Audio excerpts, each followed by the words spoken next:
If you're looking for a true coastal Americana troubadour and a legendary singer, then look no further than silver buckle recording artist Chris Bellamy. Chris can be found playing down in the Keys and all over Florida. And now you can go to his website, chrisbellamy.com, and click on his events page and find out where he's playing at next. Are you looking for the next artist to book for your place who can bring in the crowds? Then look no further than Chris Bellamy. Go to chrisbellamy.com and book Chris today or find out where he's playing. Chris Bellamy, a true coastal Americana legend.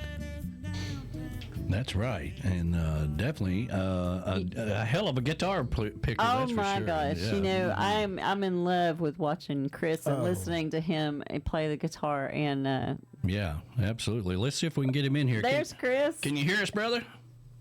I can. Hey. It's so good to see you. Danny just played my favorite song. Yeah, let's see if we can get you up there. There you go. Yeah, man. How the hell are you, man? I feel like I haven't talked to you in forever. Like forever, I know. Well, what's left of me's pretty good. Been one of them years, man. It was, I play in the Keys an awful lot, and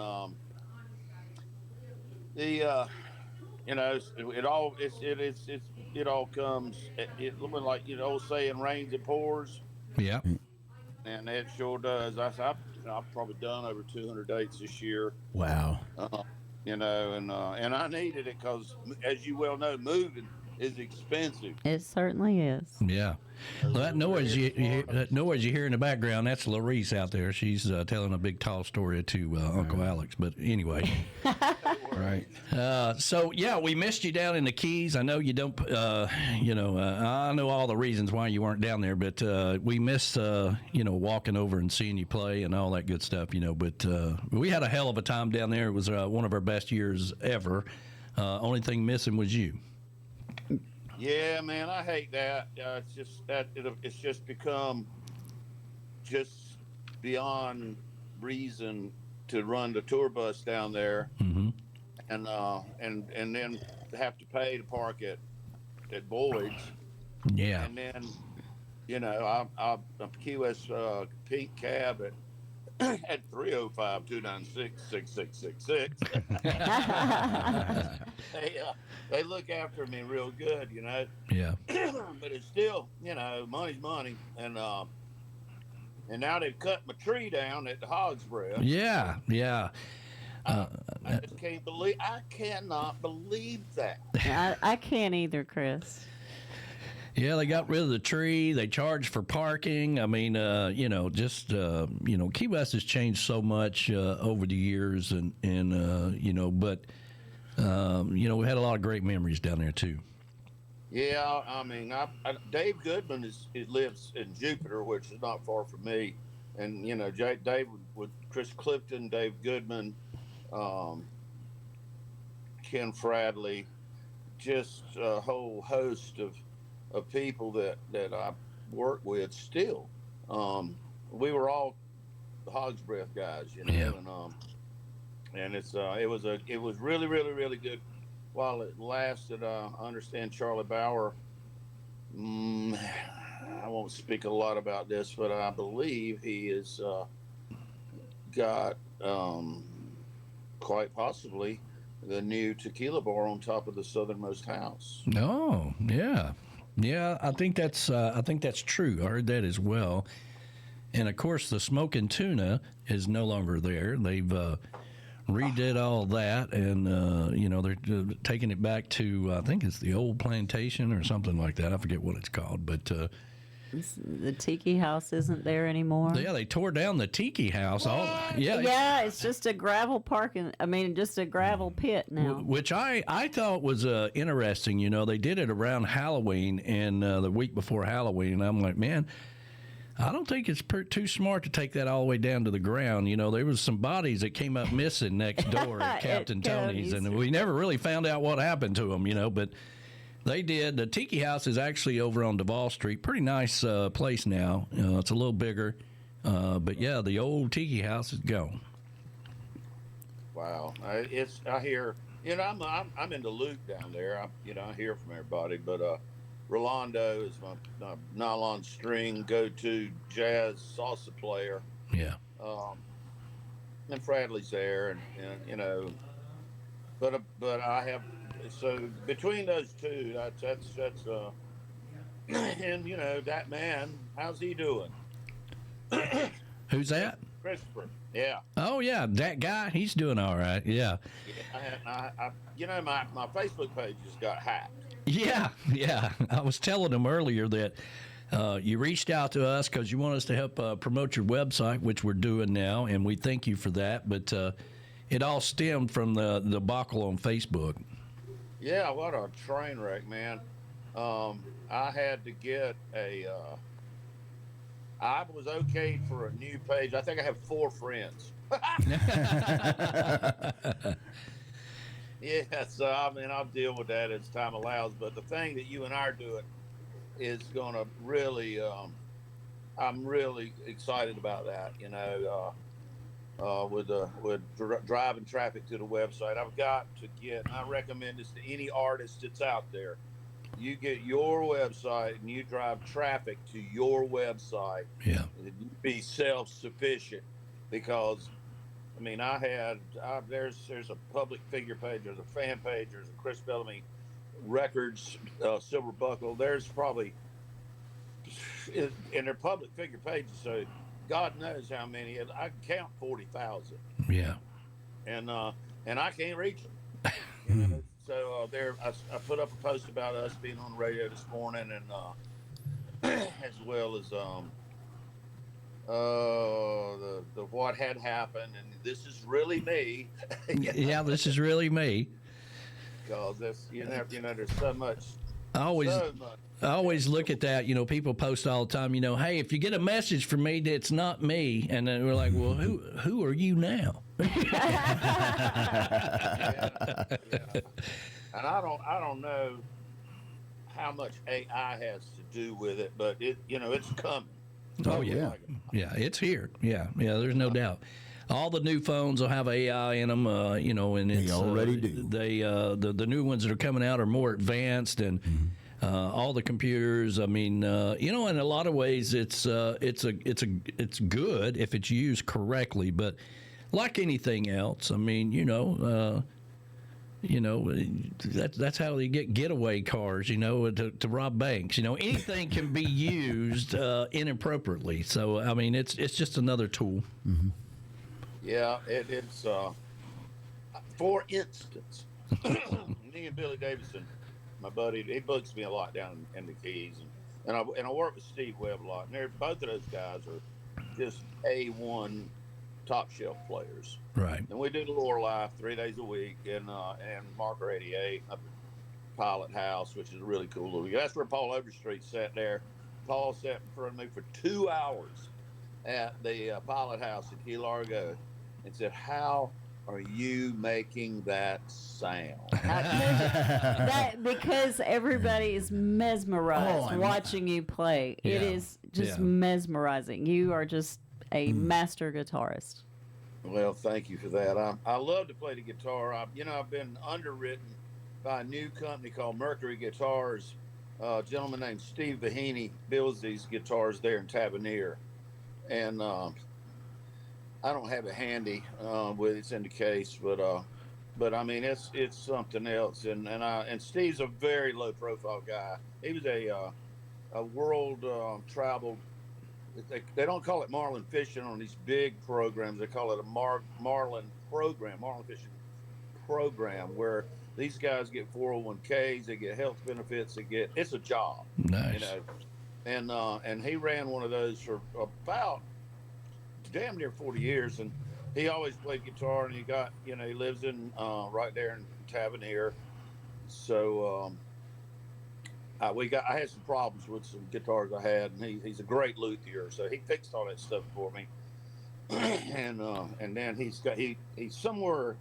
got a hold of some Adirondack spruce, which is there ain't no more of that.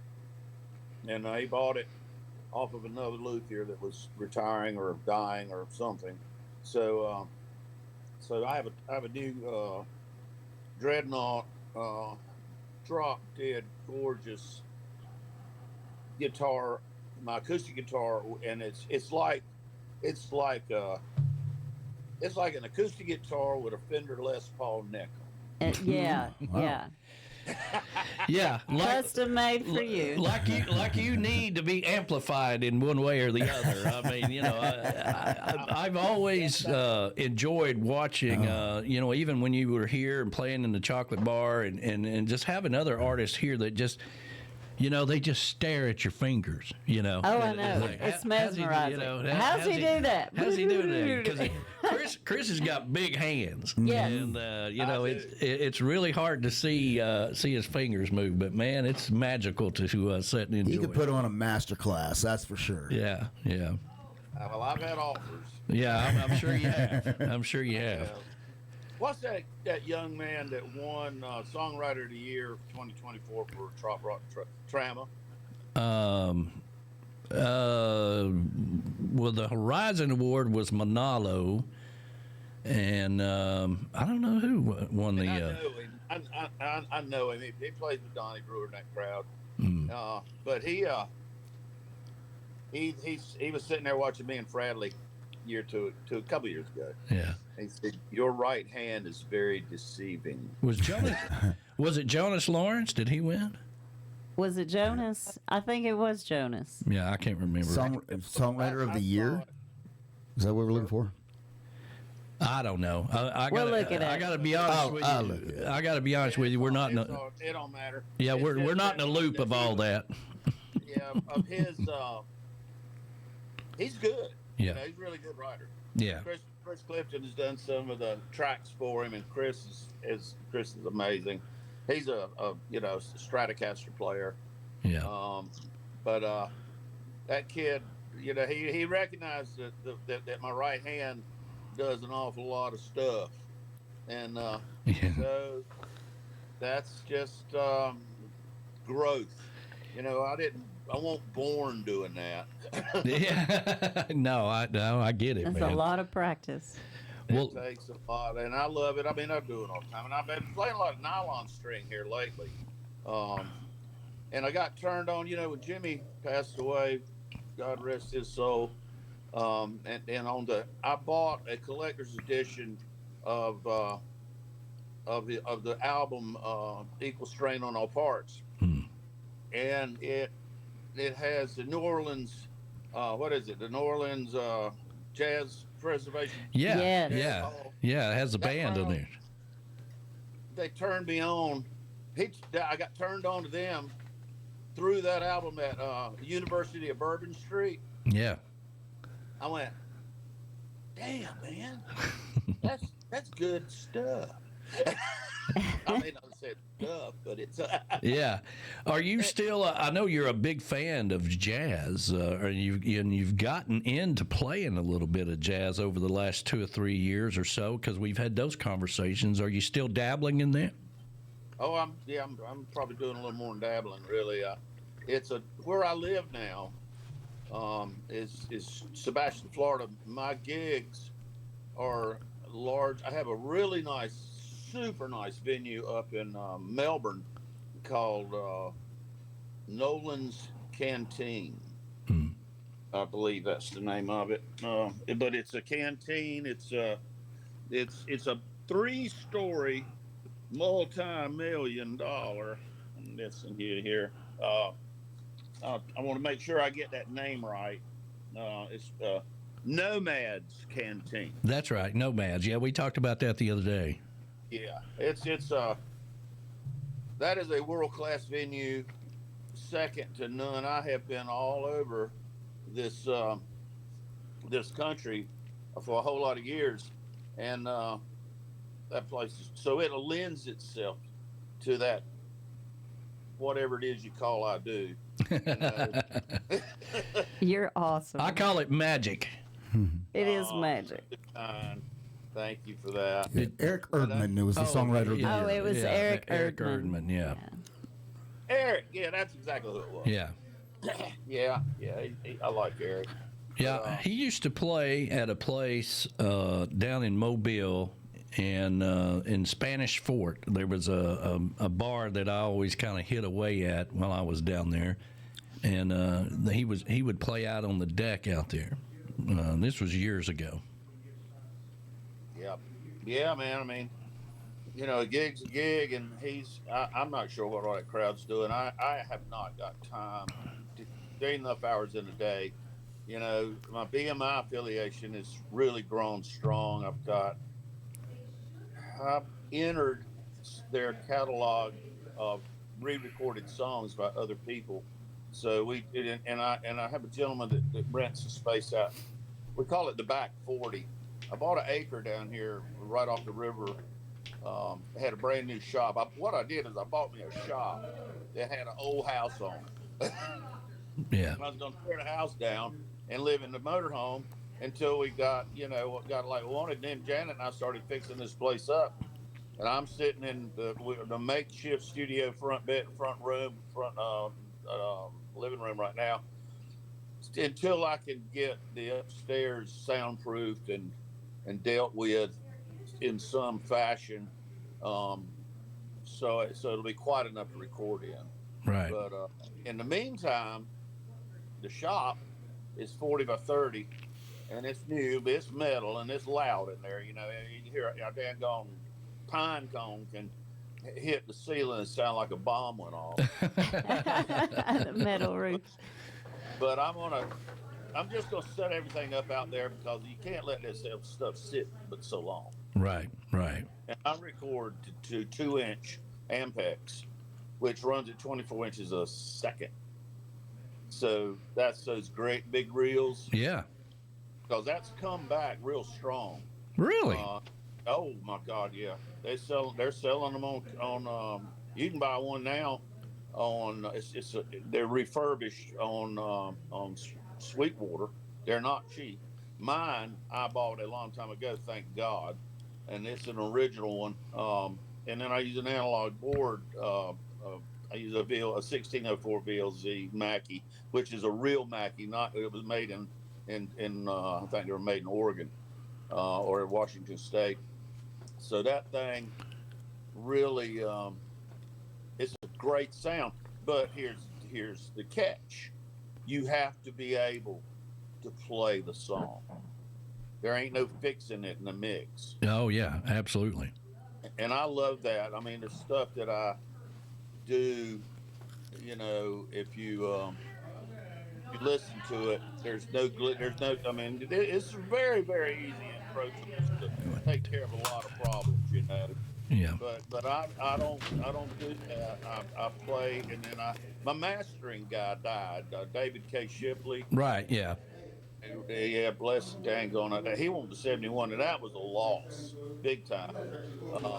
So I gotta hunt me up somebody else. I may try CD Baby. They offer mastering, but with working with Shipley was so good because I could write the time down on the track, and because I could mix it pretty well without almost not being mastered. But for radio play, it's got to be mastered because it's got to sound. It's got to be the same volume level everything else is. Right.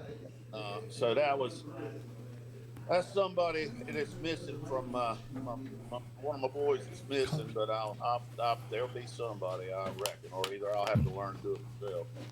Yeah. But the album, I'm working on this new album since. I mean, the night Jimmy Buffett died, it was beyond staggering, and I'm a pretty sturdy fella, you know, and yeah. Dang it, man. Janet said, look, I got to tell you this. And it was about 9:30 on Saturday morning. And I said, what? And she told me that Jimmy had passed. And it kind of sort of bounced off of me at that moment. Right. And then we got fire ants that'll walk away with the whole house if you don't control them around here. And so I went up to Home Depot and I got like a couple $100 worth of, ant control to put in a broadcaster and a few handful of other little things. And I came to the register and I was talking to this lady and I didn't know her from Adam, but I said, we lost a good man last night. And she said, wait, who's that? I said, Jimmy Buffett passed away. She said, what? And I was it was starting to get to me, man. You know, I had realized, oh my God, you know what, really, how much of an impact it's going to have on people's lives. Yeah. I started getting the water out, and this woman scanned about 3 things in my cart: a thing of WD-40, a bag of bolts, and something else, and didn't even bother. Said, "You're good to go. Take it." I mean, that was how it was, a numbing, almost stunning, numbing kind of thing. Yeah. And this is the first time I really talked about it much, because it just took so much horsepower out of my passing gear. Just ouch. So I've been in touch with Mac several times, and you know, we've tried. We're gonna do something. We'll as much as he and I are on the road, something will happen. Yeah. And that's the way I always felt about Jimmy. You know, when I was a kid, when I was 19 years old, I was working with him as an opening act, and that's been a shoot. What's that? What do they call that? 2 decades. 2 decades. Yeah. They call it long time. They call it a long time, but I've had some conversations with Mac, and we'll figure out something. And I do this Jimmy Buffett tribute every Wednesday night at On the Edge Bar and Grill down at Fort Pierce. Mm-hmm. And it's I mean, I tell you what, there is no telling who you're gonna meet around this place. I've got to be friends with Mel Fisher's bunch. Oh, that's a good group to get in with right there. Man, I tell you, I went over and met Melvin, they call him. It's Mel Fisher's grandson. Right. I don't know if you can see this. Yeah. Yeah. There it is. Yeah. There it is. Yeah. Yeah. And Melvin gave me 2 books, and then I met these and he of course signed them. I asked him to sign them, and then I met these gentlemen here, Finding Treasure. Yeah. Finding Treasure Without Losing Yourself. Yeah. And the thing that we were all, and I've met John Brandon. John Brandon was the gentleman that pulled Derek and his wife out of the wreck when it capsized, and they of course, that's Mel's son. Yeah. And John Brandon you just Google him. Google John Brandon treasure. But he and I, he's 73. I'm 68. It was a hot day, and I went down to Riverside to get a couple of beers and eat a sandwich, and there's this cat sitting there with this gold chunk of it's not a doubloon, it's some sort of Spanish coin that's very rare. And I asked him, I kept looking at that thing. Takes nerve to wear something like that. Yeah, it is. Was it the Atosha coin? No. It was the Atosha. Yeah. Yeah. Yeah. Is that real? And he said, oh, yeah. It's real. It's about $20,000 too. I've got my eye on a couple on the eBay that I've been bidding on for a while, but they're expensive. And our good friend Brian Fields has got one. I know several people that got one. That's my ultimate goal, was to get one. Well, me and you both. Hell, I would love to have a silver coin. Yeah. $8,000. Yeah. And what he said he had was worth, because of all the lettering, everything on the mint work was still there. Yeah. Yeah. So if the mint work gets gone, it lessens the value of it. That was a $35,000 coin. Ooh. Yeah. Yeah. There's no doubt in my mind. Well, listen. He introduced me. He introduced himself, and then he started coming to hear me play down at On the Edge, and we became friends. And really, Carl Fismer was part of the Golden Crew. There was about 75 of them that were diehard to the very bitter end until they found the Atosha. Mm-hmm. And they all have this gold ring with a red diver's flag in it. It's just so cool, man. That's I got cool. a ton of stuff I'm gonna write. Well, That's cool. I'm hugely into all. I've done the Mel Fisher days down there, and I'm a big fan of the Curse of Oak Island. And one year they went down to male fishers and went out on the water and looked at some treasure and stuff down there. So it's all intertwined. And of course, I'm a big fan of the pirate era and all that stuff. Write about it all the time. But we're gonna have to get you out of here. We got our next guest coming up here. But real quickly, we have started promoting your website, chrisbellamy.com, and it is on. Oh, did we lose him? Oh, there he is. There you are. All right, with chrisbellamy.com, we've got that on our website, and we've got some commercials running, and you're going to have your events page updated where everybody can find out where you're at, right? Oh, we lost you. Uh-oh. Hello? There he is. Gone? Yeah. Well, we lost his voice. I don't know what he did, but... All right. Well, we listen. Listen, I love Chris Bellamy. Good talk, bro. Yeah, that was a good talk. That was a good talk. Listen, everybody needs to go out and check out his website, and he's just an amazing guitarist. And yeah, absolutely. I would travel to see him. Yeah. Well, he'll come here. He'd come here. He played in the chocolate bar. I don't know if that was before your time. It was before Flies' time, yeah. It was, but yeah, he's played here. We've had good